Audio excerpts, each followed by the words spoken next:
Heroes first, veterans together, legacy forever. I want to thank you for joining me on this journey of getting to know our heroes on a much deeper level. I am your host, Josh White, and this is the HeroFront podcast. Let's get after it.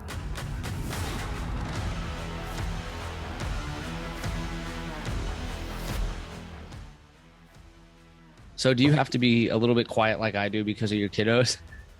Somewhat, but luckily, I think all of the doors are closed to their rooms.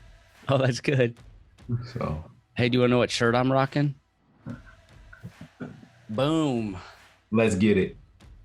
Let's go. I'm rocking the Honor Guard shirt, and I think I got my wife's medium because this thing is tight. I always do that. And then you're getting fat when you think you're wearing your wife's medium, but it's actually your large. Hey, man, it's the swole coming out. That's what it is. It must be. That's what we'll call it. But hey, man, thank you so much for being my late night episode. It is, for me, it's 9:30, and that's way past my bedtime. My bedtime's 9. But thank you so much for doing the late night show with me, man. And if anyone's listening, our kids are asleep. I have my 2 kids, my 4-year-old and my 2-year-old, and LaKeith has 4 children sleeping in his house right now. Is that right? Yes. So 1, 4, 5, and 7. You're a beast. Man, You're my hero, man. I'm trying. I'm pretty sure we would be best friends. I believe it. I already get that vibe. Yeah, like everything you post is fire. I'm fired up when I look at it. You're an honor guardsman. You're an aerospace ground equipment technician at one point. DINSTAR for life. Let's go. All day. All day. You were freaking jet. You're a jet setter. You're freaking flying around the world with VIPs. Hey, man. It's the life. Your life is like a freaking Hollywood movie. I wish. It is. No, it is. It's like Harry and the Hendersons. You know, I'm that guy, and then like the kids are just trying to like corral me, and I'm trying to keep it all together. So You're really aging yourself with that. hey, man, it's Harry okay. and the Hendersons. No, you look really young though. For real, I didn't realize you were as old as you. How old are you? I'm 40. Yeah, you don't look 40. I appreciate it, man. I'm 36, and I look like Darth Vader when he takes his helmet off. Oh, I think we're aging well, so I'm not going to complain. I think we're doing a good job of maintaining ourselves. Definitely, man. All right, so I'm going to hit you with 3 questions for the Heroes Gauntlet. I try to start every episode with that. Let's get it. And I'm going to think of these on the fly, but I'm going to center them around what I think would be a good question for you. And I don't know why I want to know this, but what's one thing in your career you wish you could go back and change? Man, I think believing in myself sooner, you know what I mean? And understanding what my capabilities were. I feel like I stood in my own way a lot, not living up to the potential that others saw in me, not being focused. So I think that's kind of the one thing, if I can go back and change it, would really be to get out of my own way and, just kind of do and be more than what I thought that I could be as an airman. Yeah, definitely. That's kind of what a mentor is, right? A mentor's like you in the future who can see the potential in you. They can see themselves in you, and they know what you're capable of, and they're trying to help you see that too. Exactly. And I think man, I'm right there with you. I could not even start this podcast for many, many years. It took me a long time to like really build my own confidence in myself. And when I got to Honor Guard, I realized, like, even as a tech sergeant, I have such a huge impact. The impact was there all along. For sure. I just didn't see it until that moment, but it was always there. Absolutely. You know what I mean? So Yep. I think I'm right there with you, man. Okay. Second question. What is one book that is so good you've actually reread it? Um, man, believe it or not, TD Jakes has a book called Emotions. And it's one of the ones that really causes you to re-examine who you are as a man and the way that the way that you handle things, the way that you process different things. And it's really about being in touch with your emotions as a guy. I feel like, a lot of times we as men are told to be strong and, don't cry. And there's all of these stereotypes as to what manhood really looks like. And what that does to you is more detrimental than good, because you don't have a chance to vent or release or, just be able to process your own emotion, because you have to be strong. But strong looks like so many different things to so many people. So Emotions was definitely one of the ones that I had to reread to really figure out how to navigate my own emotional biases and shortcomings as to what I thought strength was. Yeah, I mean that you kind of need that for your kids too, right? Absolutely. I haven't read the book, but I'm pretty sure I would appreciate it because I try to raise my kids that way. You know what I mean? I try to raise them without all those lenses that could distort their view of the world. Okay. Third question. What keeps you up at night? Besides the kids, Yeah. um, man, honestly, I would say it's, did I do enough for my airmen and NCOs for that day? Um, that's really my thing, is like, did I do enough for them, or what could I have done different? You know what I mean? I try to reevaluate myself every day, like we've talked about before. Being better tomorrow than you were today is super important. So a lot of times, like, I'm up at night, like thinking about how I'm going to address the day, what I could have done differently, what I could have done better. Did I make someone's life better? Were my interactions meaningful? Did I inadvertently, shut somebody down, or not give attention to something that I could have given more attention to? So things like that, really just like the subtle nuances of the days that, I've either went through or that lie ahead. Like I said, trying to really prepare for the next day. And yeah, and being an honor guard's no joke. I mean, you don't know what that day is going to bring. You know what I mean? It's not a normal Literally, place to work. literally from one day to the next. I tell my guys, it's so insane how you could walk in on a Monday and your board is essentially clean for the most part. And then by Tuesday, Wednesday through Saturday is filled. You know what I mean? Like, it's crazy how there's no routine, there's no norm of what life is like, because you can't control death. So And suddenly you have to, do X amount of funerals when you don't even have enough people to make all those. So you have to have one team. Okay, at 12 o'clock, you're going to be here. And then you need to rush over to this other grave site because at 2 o'clock, this one's going to start. And then I need this other team to do the same thing. And exactly, you got to like get strategic with it. literally, that should be the mantra of the honor guard, is be strategic. Right. Be strategic. I like that. All right. So I have one bonus question for you because you're an honor guardsman. And just because of that, I already like you. Um, what is your proudest honor guardsman moment?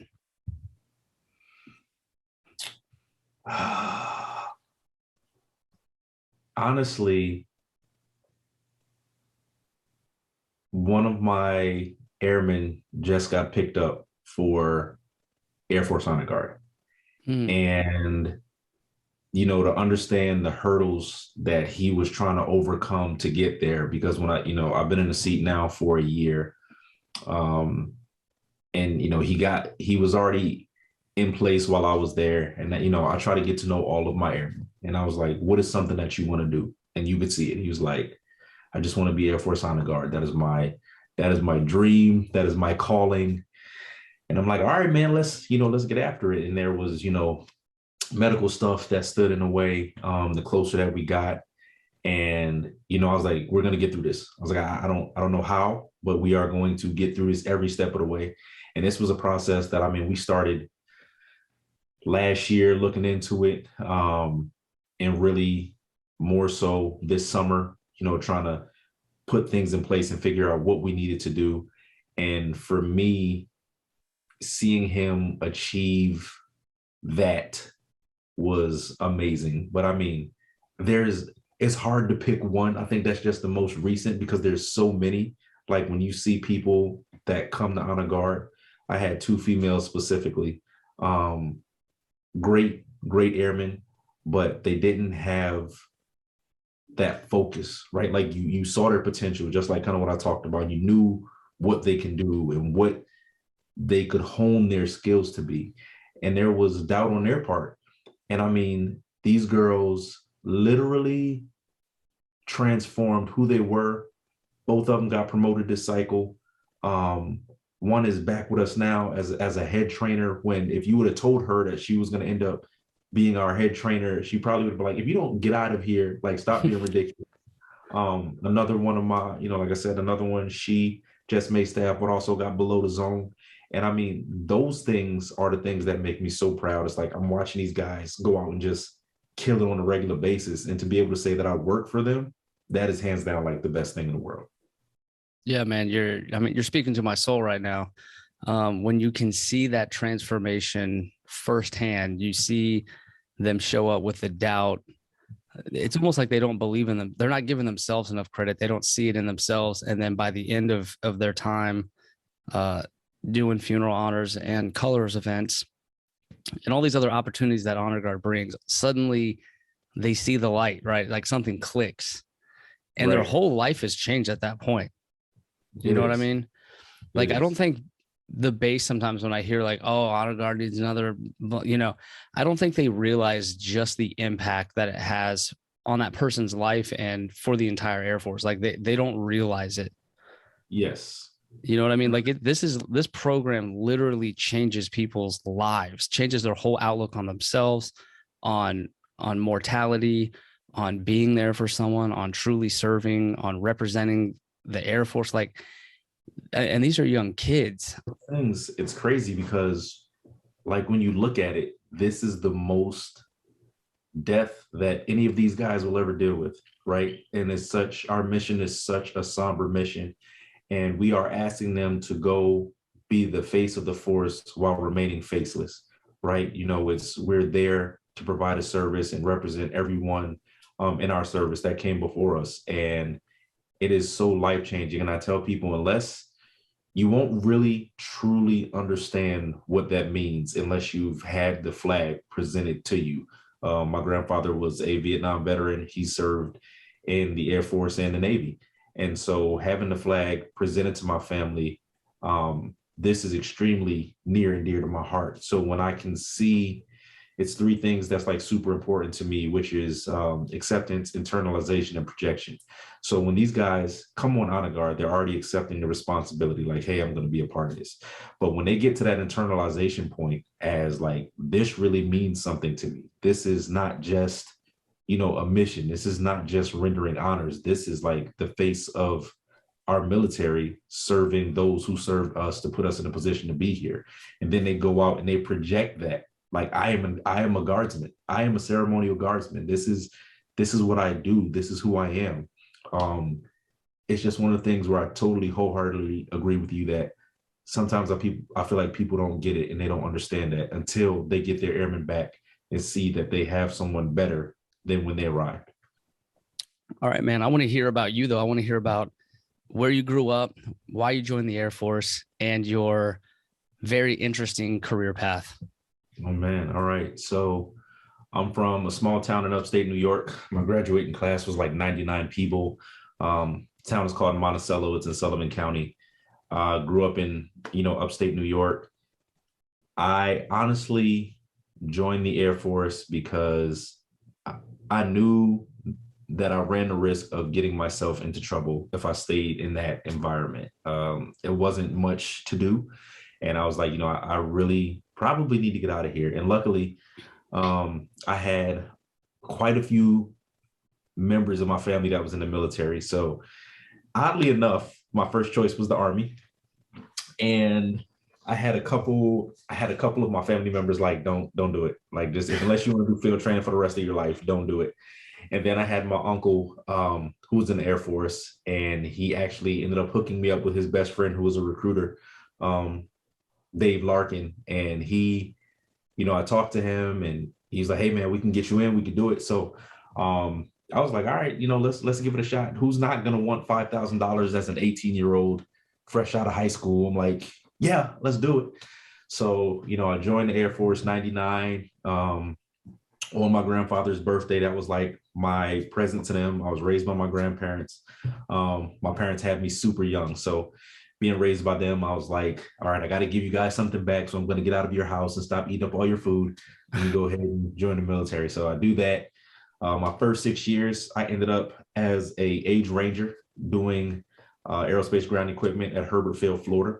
So that was Den-Star. Den-Star. Danger is no stranger. To an age ranger. That was followed by going to Shepherd Air Force Base as a military training leader. Hands down, one of the best assignments of my entire life. People ask me, from time to time, like, "Hey, if you had to choose between doing MTL again and, going back to Herbert Field, what would you choose?" And I would all day choose going back to Shepherd. Being around, like, I was in CE, the MTL for CE, and just, seeing these guys come out of basic, transform to themselves, and then leave. And then once, I left there, seeing them in an operational environment was absolutely amazing, knowing that they, you had a part in their development.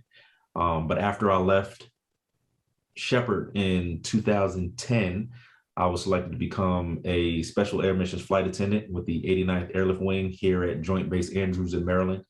And I did that for 10 years, flying the most senior leaders, everybody below the president with the 1st Airlift Squadron. So First Lady, Vice President, Chairman, Joint Chiefs of Staff, Secretary of Defense, Secretary of State, congressional leaders, literally have been just about everywhere in the world I have ever wanted to go, with the exception of Rome. That was like the one place that kept escaping me. But that was such an amazing mission. I want to pause real quick on that and just ask you, do you have any like really memorable moments with such an awesome and unique career field like that? Dude, I honestly have so many. It's hard to kind of, capture. So at one point, my uncle that I spoke about, he was the flight chief for Air Force One. So I got to Andrews in 2010 in the first airlift, and he was getting ready to retire as a senior in 2011. And I think one of the most amazing things was I got an opportunity to go down to the White House and have dinner and meet President Obama and the First Lady. And then, before he left, we got an opportunity for my grandparents to meet then Vice President Biden, prior to his retirement. So that was amazing. Some of the trips were absolutely insane. So going to Hawaii, being there for 10, 11 days, being in, I remember one trip specifically where we were on our way to Germany to pick up one of the jets and come back. And it was a prince or king of one of the Middle Eastern countries had died. So we knew that our mission was going to change from going to Germany. And we were probably like, okay, we're going to go back out here. So we knew there was going to be some aircraft swaps. But what we didn't know was who we were going to fly. So we get to Germany, we rest up, change our clothes, get ready to roll out. Oh, my baby girl's here. I'm sorry, y'all. This is the kid edition. I'm sorry. Get it. Hey, princess. Say hi. So we fly out, we land in Germany, and to this day, it's mind-boggling. We had Secretary Baker We flew Secretary Baker, Secretary Rice, Secretary Kerry, Senator McCain. A whole crew. Yeah, like I can't remember all who was on that jet, but I mean, just to have like all of the former secretaries, like it was mind blowing. And then we've flown the VP of Vice President Pence into the AOR, over a holiday, and it was nobody knew, right? Like it was just we go over there and he shows up, and then we're back before it even hits the news. It's just things like that you get a chance to do. That's so amazing. So that's awesome. Yep, did that. And then, like I said, as of September, October timeframe last year, I was selected to become the Joint Base Andrews Honor Guard Program Manager. So I've been over there for a year. Dude, you had the coolest career field. Like, you freaking fly around the world, meeting all these people. You were an MTL, and now you're honor guard. Like, what the heck? You're having a blast, man. I'm having the time of my life. You really are. Dude, the only thing you didn't do is tops and blues. Hey, you never know, right? I'd hire you. Yeah. Let's bring tops and but I can do some stage crew stuff. Let's bring tops and blues back. Me and you, we're gonna do it. Mixtape coming soon. Mixtape's coming. I got a studio. Let's get it. Let's get it. And so that brings us to present day honor guard program manager, and you're at the base that I grew up at, Andrews Air Force Base. I grew up there, lived on Ashwood Circle, and that place was just like paradise to me. I mean, every house had a kid.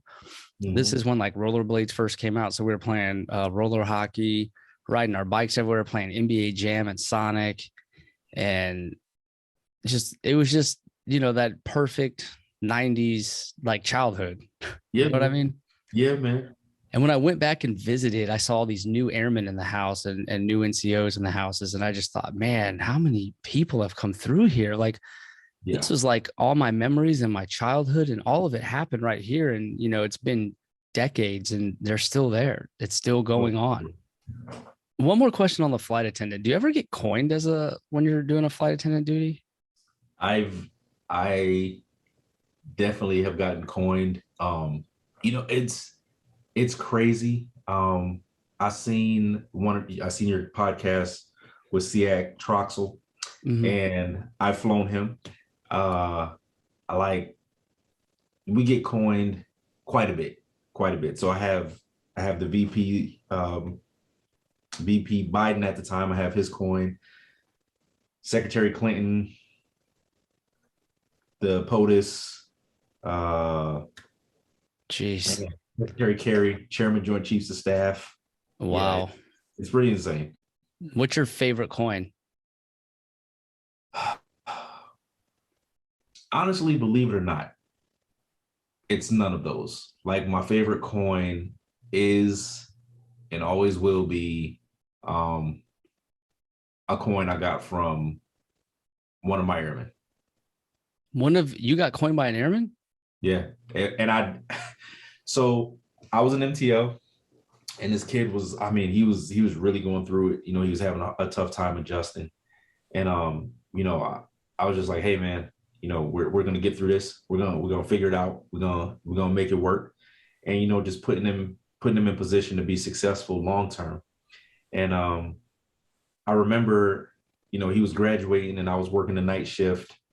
So I wouldn't see him before he left, and he slides a note under my door, and he was like, I can never thank you enough. And there's never anything that I could give you to say what you did for me, but this is the only token of appreciation that I could give you. And he actually left me his airman's coin. Dang. And so for me, like, it's hard to think that any coin I will ever get will top that. That's wow, man. That's absolutely incredible, man. I'm proud of you for that. That's incredible. Wow. That's when you did right by someone. You know what I mean? For sure. It's moments like that you never forget. Exactly. And that's the thing, man. It's like I said, when you talk about creating memorable moments and memorable interactions, you have so much control over the way people think and perceive situations, or what life is going to look like. And I know for me, being young, I'm like, man, I'm not going to do this for 20 years. Like, this is crazy, especially in a maintenance background, when maintenance wasn't my strong suit. But luckily I had some amazing NCOs around me at the time, some amazing senior NCOs that believed in me, that was like, maybe you just need to do something else. Maybe you just need a different approach, which ended up me, be going to do the MTL duty. And I mean, from there, it was just, it just took off. Yeah, it just clicked at that point, right? Mm-hmm. Once you start recognizing your strengths, you're like, okay, I got this. For sure. Yeah, man, that's awesome. So it sounds like, being a leader has always been a part of your approach. Maybe not so much when you were an age, you were kind of trying to figure yourself out, but a lot of the roles that you were a part of required an immense amount of leadership, not always the same approach, right? MTL, flight attendant, you're dealing with VIPs and everything's got to go right. Honor Right. guard, they expect it to be perfect. A lot of scheduling behind the scenes. The airmen Right. are faced with death every day. How do you keep them motivated? They're fighting with each other, or someone's, there's always something going on. So I just kind of want to hear about your leadership philosophy, especially like with where you're at now with honor guard, and kind of what your approach is. I honestly, for me, it's really treat people the way that you want to be treated, right? Like, treat everybody with respect, like respect differences. It's okay to not look at things the way that I look at things. It's okay to not um, feel how I feel about certain things, but at least be able to have the discussion. For me, one of my leadership philosophies is care, right? So all you need to do to really get through to people is care. But it's not just in the context that you take it of caring. Like, care for me is an acronym. So you start off with the C and you have compassion. Just having compassion towards the situation and understanding that everybody always has something going on. There's never a day that there's a person who's not dealing with something, from the smallest thing to the biggest thing. Somebody's always dealing with something. And so just being mindful of that and showing compassion to things that people are going through. Then you get into the A, which is really about your accountability and your attitude towards the problems, right? Like, so hold yourself to the same standard and higher than that you would ask of your airmen, that you would ask of your NCOs. For me, if I am asking them to go out and crush it every day, I damn sure better be able and willing to do that myself. Like, one of my mentors has always stuck with me. She told me, if you are too small to do the big things, if you're too big to do the small things, you're too small to do the big things, right? So just looking at, you want to do all the big stuff, but you're not willing to do the small stuff.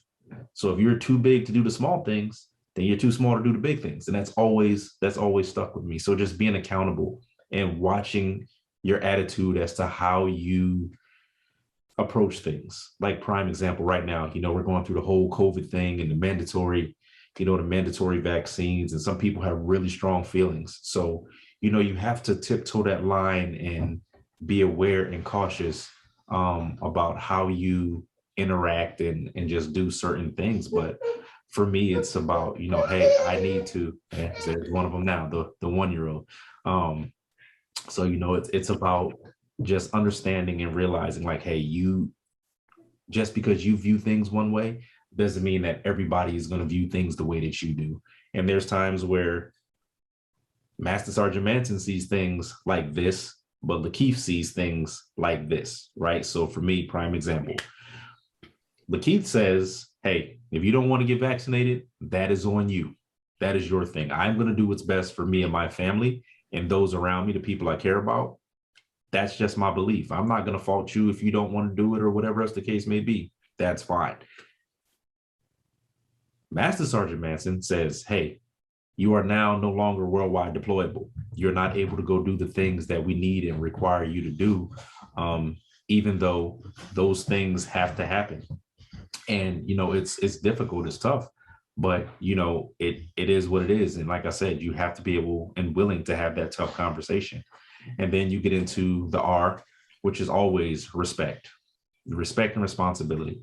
So being able to have those tough conversations, but being respectful of people's thoughts and their feelings, and just how you are interacting and engaging with them. And you have a responsibility to uphold, right? For me as a father, there's never a moment that's not in the back of my mind that I'm responsible for somebody's son, daughter, mother, father, brother, sister. So that resonates with me, right? Like that really means something to me, that, hey, I have these people that I am truly responsible for. So I have to be able to do that. And then, you get into the E of just being empathetic and understanding, like, hey, everybody has stuff going on. Say hi. Say Oh hi. my God, that is the cutest little baby I've ever seen. Say hi. Oh my God. No, go get in bed. Go see mommy. It's like, no, you should already be asleep. So the empathy piece is, like I said, it's one of those things where I don't need you to feel sympathy for me. I don't need you to feel bad, but I need you to recognize that, hey, you may or may not understand what I'm going through, and just be empathetic to that. Like, hey, this guy is dealing with stuff. Yeah, man. It's in an honor guard, you need all those things, like times 10. Exactly. Yep, exactly. And I've seen a lot of leaders that lack a lot of those things, and they're in a special duties, situation where there's like one of you and tons of airmen, and just really fall flat on their face trying to, rule with an iron fist. Exactly. And that does not always work. So, like I said, you have to be cautious how you navigate stuff. And that iron fist approach, sometimes you have to use it, but if that is your go-to all the time, you are destined to fail. Oh, for sure. And my replacement, Sergeant Walters, at the Whiteman Honor Guard, the first thing I told him, and he told me that this was the best piece of advice that I told him, was basically that there's one of you in 60 of them, 60 a year. Right. One of you in 60 airmen. You in charge is just an illusion. You're not in charge. You got to make them think you are, but you're really not. And so, like, you have to tote that line of setting the standards and ensuring that they follow those standards, while also being a mentor and empathetic towards whatever they're going through. Absolutely. Because as soon as you lose that side and you're just full throttle, rule with an iron fist, like, they're going to turn on you. And, when you have 60 airmen saying this guy needs to go, the people are their leadership's going to listen to that. And you're going to have a serious problem on your hands. Exactly. That is a true statement. And be their mentor, like, approach it that way, be their coach, be their biggest fan. It's funny that you bring that up. It's like being their biggest fan, because that's one of the things that, and it's probably weird for some, but as a leader, like, loving my airmen and NCOs is a real life thing for me. And they hear me tell them, like, hey, I genuinely love you guys. And they know that, because they understand that with love comes discipline. So if I have to discipline you, it is because I love you. It's no different than with my children. It's, I have to correct this, but we're going to get past this. This too shall pass, and we will figure out how to navigate this, and we will work from there. We will grow. We will be better and do what we need to do. But like I said, it is, at the same time, it's like, all right, better. Like, you know what you're doing. I love you, but I gotta do what I have to do. But in that same vein, hey, you guys are crushing it. Now I'm out here with the pom-poms. I'm gonna be your biggest cheerleader. I'm gonna be at your ALS graduation. I'm gonna be, wherever you allow me to. So yeah, man, we started showing up at all the ALS graduations and promotions, and we ended up getting our own guide on, and we'd be like just getting hyped for them. And oh man, the positivity just spread like wildfire. It was so much fun. And I know you through one of your honor guardsmen, Belle Anderson, who was one of the first people that I had on this podcast. And she always stood out to me as someone who is like trying to make a difference. She just seemed very unique. She seemed like she was trying to make a difference, and she was just getting after it the best she could. And I was really impressed with her and what, the things she was putting out there on social media. So how did you meet Belle Anderson? So she was already there. She was already in place when I got into the seat. And it's funny because I always say, if you want to know how something really is, you ask an airman. You don't ask the master or the tech, because by that time we've managed to learn our politically correct approach. And she was brutally honest with me about the nature of honor guard. And I asked her, I said, so if I was to come here, what is it that you need of me? And she was like, honestly, sir, these guys just need leadership, somebody that they can rely on, somebody that can be an example. And so, as she started to tell me about some of the problems, that they had, I remember leaving and having a conversation with her afterwards. And I asked her, I was like, so did you think I was going to come back? She was like, no. She was like, I did not think after our discussion that you was going to take the job. But those challenges are what drive me, especially when, like I said, my airmen and NCOs are involved. So for me, there's like a level of, if you think that you are as good as you think you are, if you are as good as you think you are, you will take this challenge on. You will go be the difference and make the difference and try to make those around you better. So it was nothing that I was going to shy away from, but she really gave me the ins and outs of what honor guard life was like, and the difficulties and the ups, the downs, and everything in between. And she has been so instrumental in my personal success, being a program manager, as well as that of the honor guard. You know what I mean? She is her Sergeant Glaze. He retired recently. Definitely in the scheduling sense, were the heartbeat when I got there that was trying to keep the mission going. So yeah, she's missed. Can't wait till she gets back from this deployment. Yeah. So Belle, when you listen to this, and I know you will listen to this, we know that you're deployed, and we know that you were there during that attack, and that those Marines that passed away were right, like basically your neighbors. Right. And we wanted to just tell you that, we know you're working your tail off, that you're super brave, and we're praying for you, and we're so proud of you. And I just want, that's from me and LaKeith. Shout out to Belle Anderson. All day. So speaking of, trying to stay positive, I notice you're a super positive guy. You're freaking fired up all the time. I love it. Resilience is something that is obviously a priority of yours, right? Because if it wasn't, you wouldn't be so positive, especially in honor guard, because that's funerals, that's death, that's airmen getting, the airmen are all from different walks of life and different career fields. Just that in general is a challenge. You know what I mean? All the different climates and what's acceptable and what's not acceptable, and then mash them all together. You kind of become like a first sergeant too, in a way.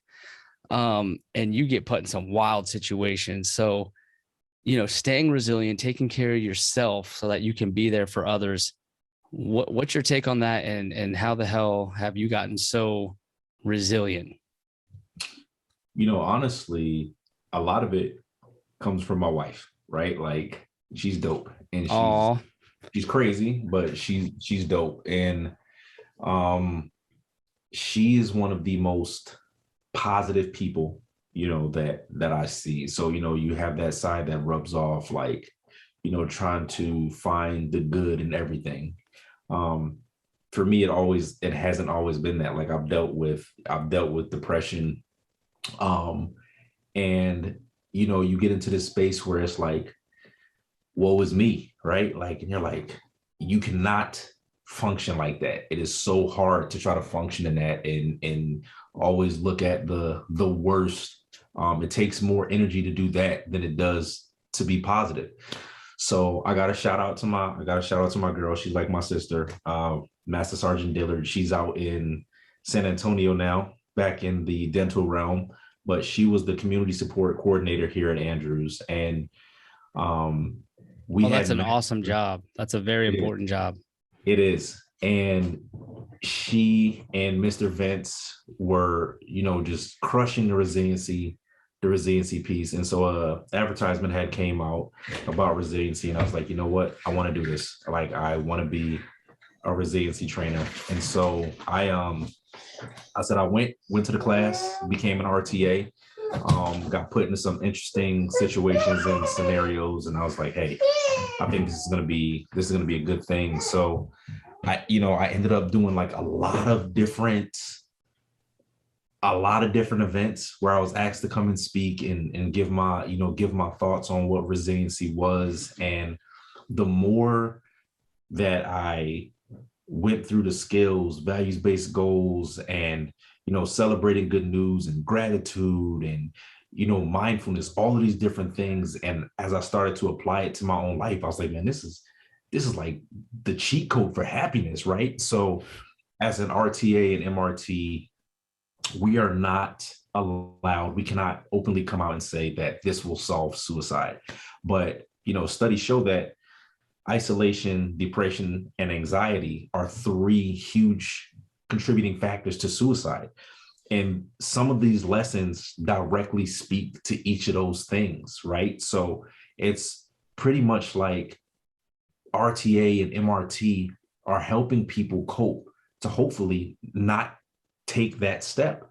And so for me, it's like being in a position where I love to see people win. I love seeing people happy, and knowing now, I think that was probably one of the things that honor guard across the Air Force needs is somebody who's resiliency trained to be there. It's just been amazing. And like I said, you have these interactions, and knowing that the Air Force is really taking it on, with it being one of Chief Bass's priorities, hey, it's top level. This is a high visibility thing, but now it's stuff that we've all known, but it's stuff that's really getting the light that it deserves now.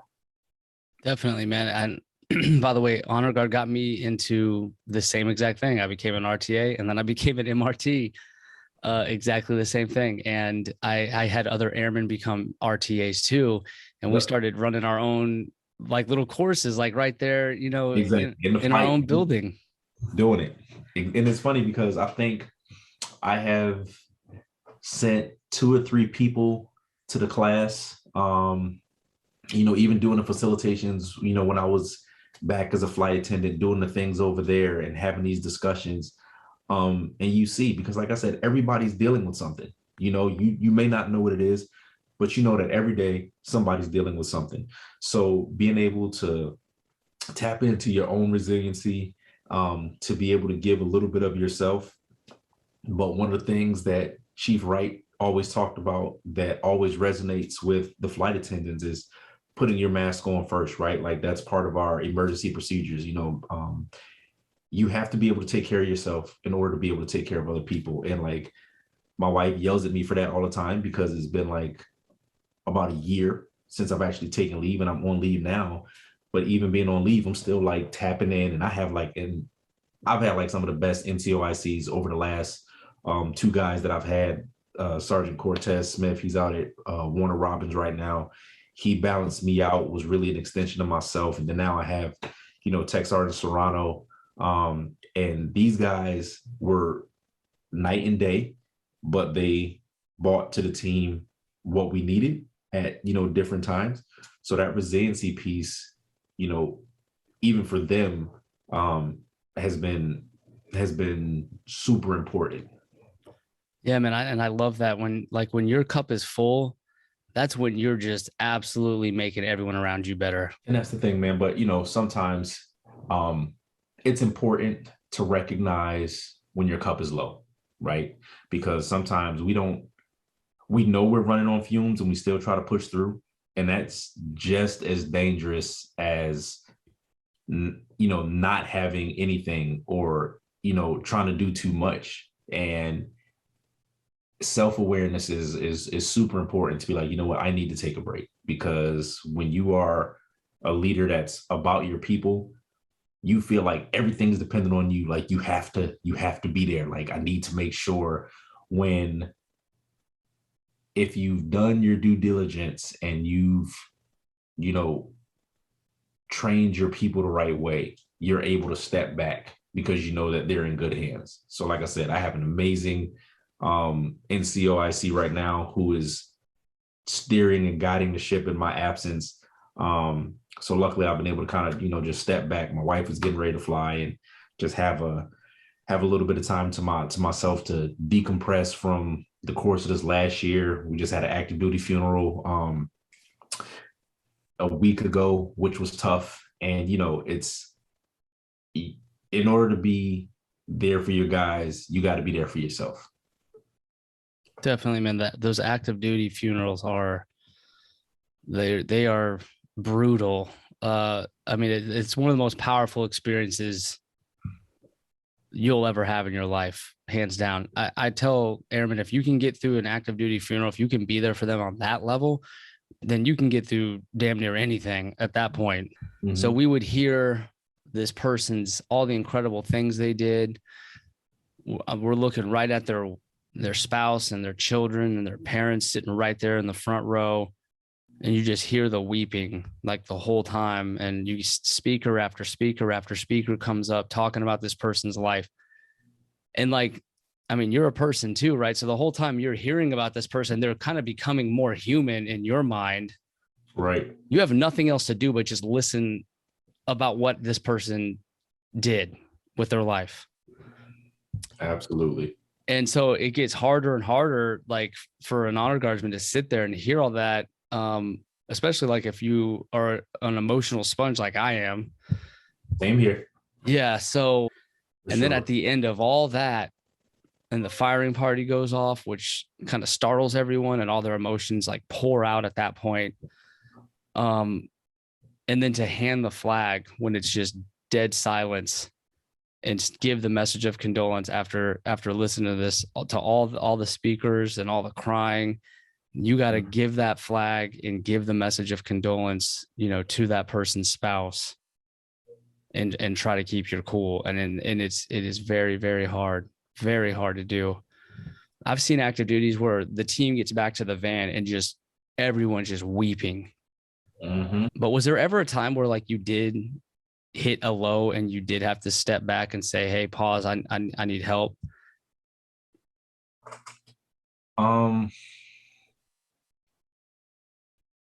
I mean, yeah. I mean, so like I said, I'm a person of faith. So, reaching out to my pastor or, talking to my grandmother, even now with my current commander, I'm like, hey, I got to take a break, right? Like it's been a lot over the last, 2 weeks. I need a reset. Like I need to and she's been like, yeah, you do. I need you to forward your phone and put an out of office reply and I better not see you. All right, ma'am, got it. So that's a good leader right there. And that's the thing is like, there's times where it's hard to disconnect, but it's a needed thing. So like I said, asking for help for me, it's definitely been there. I try to be aware before, like I said, I get to the point where I'm like, okay, I am like barely holding on. So I try to be really self-aware to make sure like when I need help that I do ask for it before I'm in a point where I can't ask for it. And now people are like recognizing like, yo, like what's going on? So. Definitely, man. So I want to get into one of our last topics here. And it's a big Air Force topic right now as well. And that is diversity, why it's important. Why is the Air Force struggling with it? And I definitely want to hear your thoughts on diversity. Diversity for me is super, super important. And it's not just from the aspect of a diverse force. Well, I mean, we live in a diverse world. And the best way that I can articulate that point is even when I talk to my children, one of the analogies that I gave is if you had an opportunity to just look at a road or look at a rainbow, which one is going to stand out to you more? And it's always going to be the rainbow because it holds, so many different colors, and that level of diversity, understanding what different backgrounds bring to the table. Like you can have honor guard is the perfect example of diversity, right? Like It is. you have somebody from everywhere, like literally every walk of life. You have NPF, you have finance, you have maintenance, you have security forces, you have dental techs. I mean, it's literally everything. Shout out to my flight attendants that's on honor guard.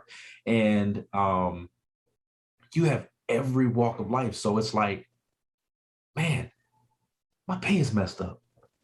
Oh, you know what? I got a guardsman that's in finance. Oh, Let me your let me connections after honor out. guard are next level.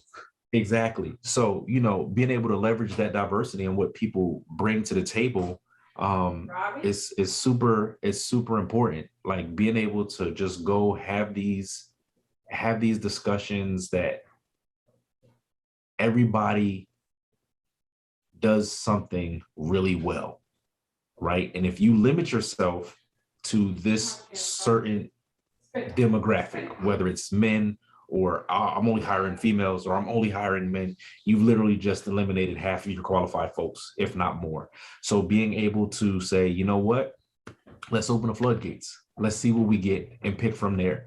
Because I'm one of those people where, hey, I have no problem losing if I'm given a fair opportunity to lose. But if you hand me a loss before the gun has gone off and you haven't even let me run the race, then you've put me at a disadvantage and you put yourself at a disadvantage because you don't know what I know, you don't know who I know, and you don't know what I bring to the table for your team because you didn't give me that opportunity. So I feel like diversity is something that is super important and imperative in the world that we live in right now, just as much as inclusion. So, it is a focus of the Air Force right now. They've done like a whole study on it, and they're really trying to make it a more diverse force. Have you ever seen anything that led you to see a lack of diversity? There's definitely been times where I've been the only, right? So like the only black male in a situation, or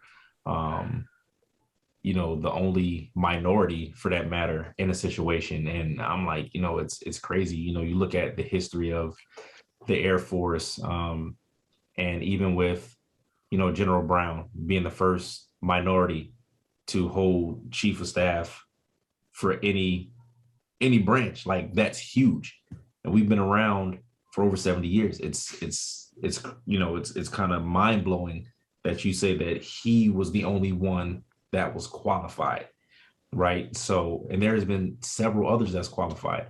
Like here we are, Team 19, Chief Bass sits in the seat, but she's our first female. So I find it hard to believe that she's been the only female that's been qualified. You go back to our beginning history with Chief Barnes being the first African-American male that sat in the seat as Chief Master Sergeant of the Air Force. But then after that, there's that huge gap.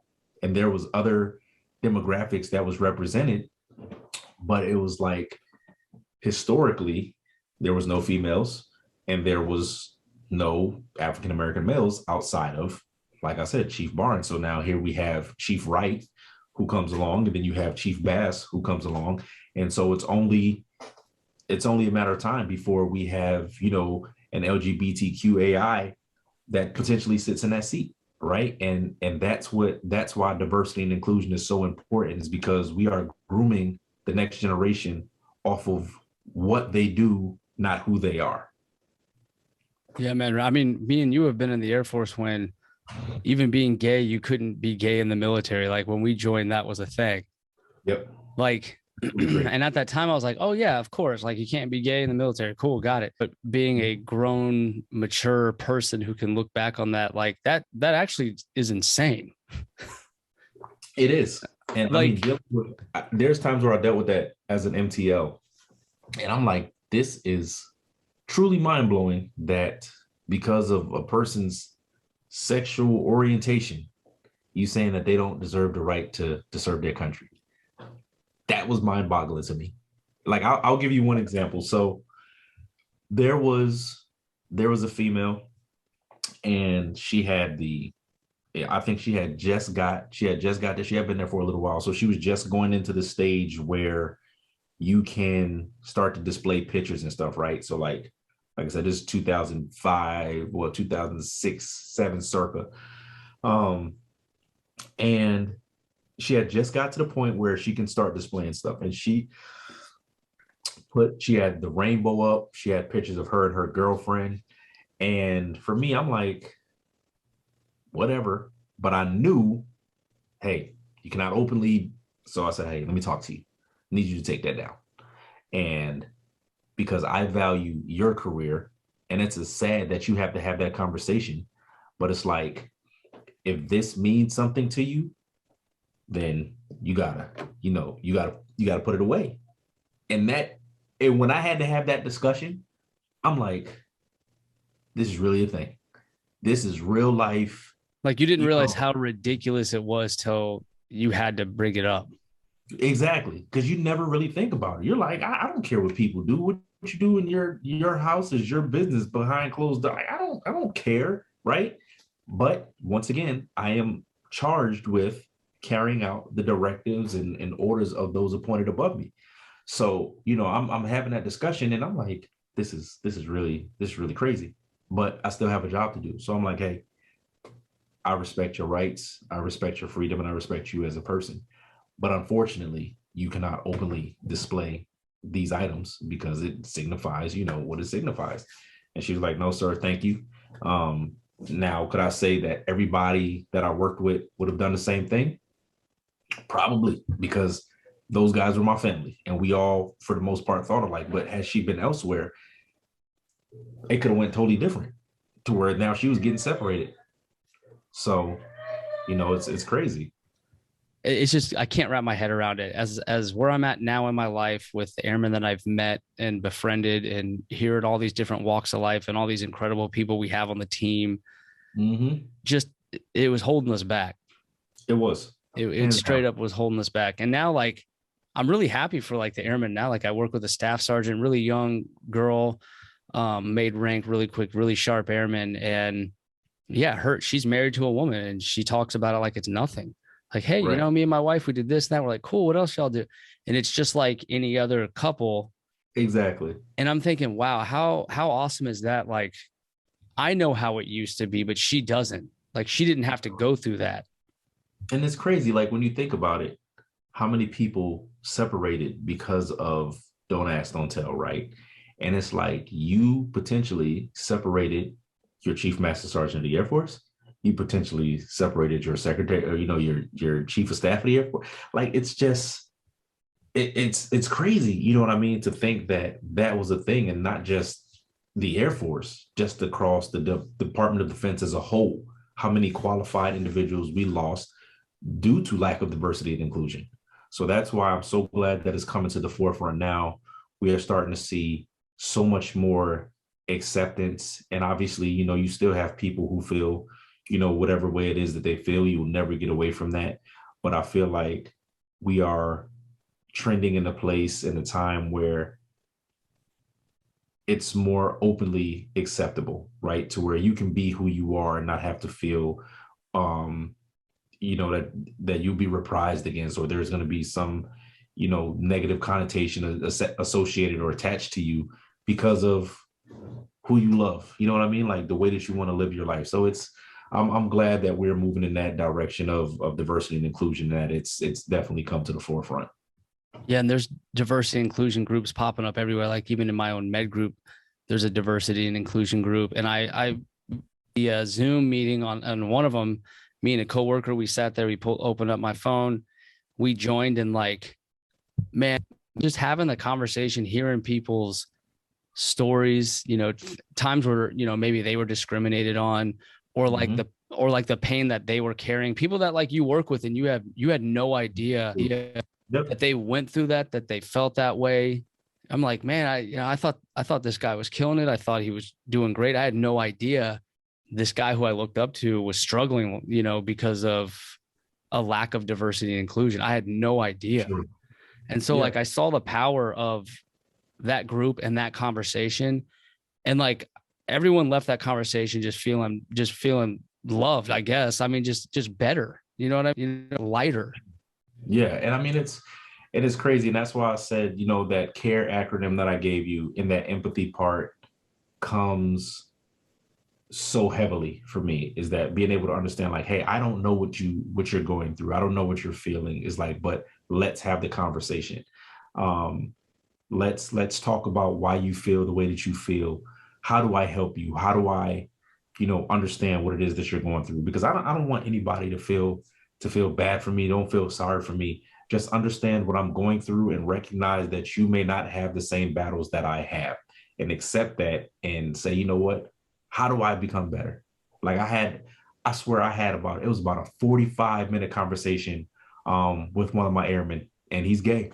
And I mean, we talked about how that parallels to, you know, being a minority, because essentially it's a minority group, and what that looks like, and how that. And I mean, we had such an amazing discussion, and that we got so lost in time, talking about the similarities and the differences and how it's affected us, personally as a minority, and him as a gay male, especially in the South. It's crazy, and it's conversations that need to be had, because that's what makes us better as people. It's what makes us better leaders, because now we have a better understanding as to what our family members go through. I'm a family person. I'm not like a team guy, right? Like, so I like to say that I work for my family. I don't have a team of guardsmen around me. I have a family of guardsmen around me. So for me, it's like better understanding your family, how to make sure that they're successful, they're taken care of, they are understood, loved, respected, and promoted. So, that's just one of the things that, like I said, when you look at what diversity brings to the table, what inclusion brings to the table, it leverages a whole different collective of people that can further advance whatever it is that we're trying to get after. That's beautiful, man. I'm really impressed by you, man. Like I I knew we'd be best friends, Yes, just from the pictures that you post, and the motivating things that you do and say. I mean, you're an incredible father, incredible husband, incredible honor guardsman, incredible airman. I mean, you're just a next level dude, man. I appreciate it, brother. And the feeling is definitely mutual, man. All right, LaKeith, it's been an honor and a pleasure, talking with you. And I'm from Maryland. I have family in Virginia. You bet your ass if I'm ever visiting family, me and you are hanging out. We're gonna have a For freaking sure. epic time, Yes, sir. Door is always open and we're gonna change the world. all day. So, with that being said, is there any last comment that you would like to give the HeroFront audience?